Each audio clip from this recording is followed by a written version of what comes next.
hold your ground. NYPD back down. NYPD back down.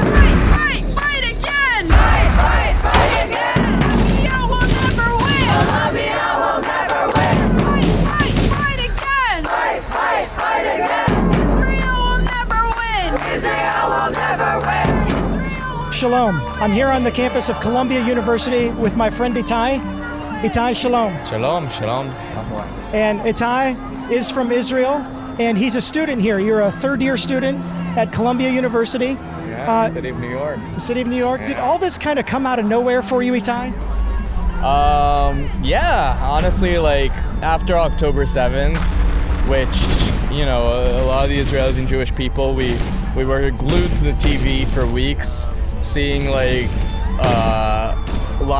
videos that Hamas put out of the worst things imaginable, right? Absolute hell on earth. And we kind of expected to come on campus and have like sympathy, right? As anyone who just experienced the biggest mass killing of their people since the Holocaust. But it wasn't the situation, and we kind of like came back to campus and arose to kind of like this whole different reality, and frankly, it's been a little disheartening. Yeah, and I think it's disheartening for a lot of people around the United States of America to see this pop up not only on Columbia's campus, but now on multiple campuses across the United States of America. And anti-Semitism is a scourge on any country, Itai. Yeah. And we absolutely believe at Life in Messiah in the necessity of a Jewish state, because we know what happens without one. I mean, you know, growing up, we kind of had our own reasons for the necessity of the Jewish state, especially for the Holocaust. And, you know, I definitely agree that there should be a Jewish state. I also see like a lot of non-religious kind of like legitimate reasons for the existence of my family in Israel, right? Beyond the fact that we are tied historically to our homeland. You know, if you look back at 1948, the British mandate offered a two-state solutions. We accepted the Arab.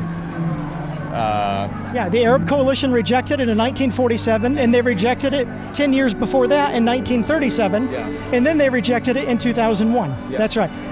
As you interact with your fellow students here, many of whom I'm sure you're friends with, and what is it that they are not understanding about the situation, in your opinion? I mean, it's hard to communicate with them. I think there really is a lack of communication here on this campus, which I think is kind of like the biggest divide, which is hard to kind of like see where they're at, and it's hard for them to see where we're at, because one of the 10 rules of this encampment is not to interact with Zionists.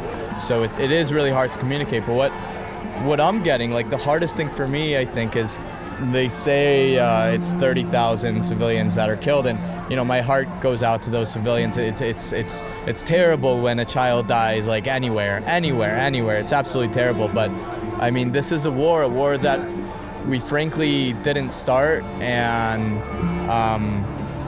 in wars there are civilian casualties. It's the same as like, you know, when the British coalition came into Germany to stop the Nazi regime, there was hundreds of thousands of civilians killed. When America came into Afghanistan, there were tens of thousands of civilians killed.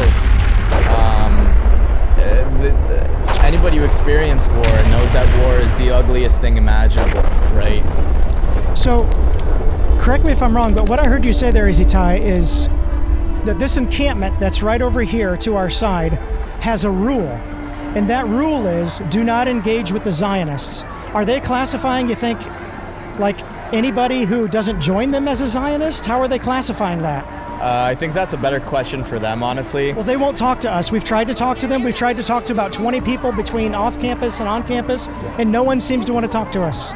Yeah, it's definitely tough. I can't comment on what they classify as a Zionist or not. I know that different Jewish appearing students tried to go in, and they kind of like kicked them out. You know, if you want to talk to them, they're right there. They kind of like had the whole experience of, being pushed away by the protesters. And yeah, I'm sorry. Okay, yeah, that's okay. Itai, thank you very much for your time, brother. We are praying for the return of the hostages. We are praying for the people of Israel. There are millions of Christians around the world who love the Jewish people, who love Israel, and who absolutely see what's going on here today and at other campuses as an absolute disgrace. Thank you, brother. Absolutely. I appreciate it. From Columbia University, until next time, shalom.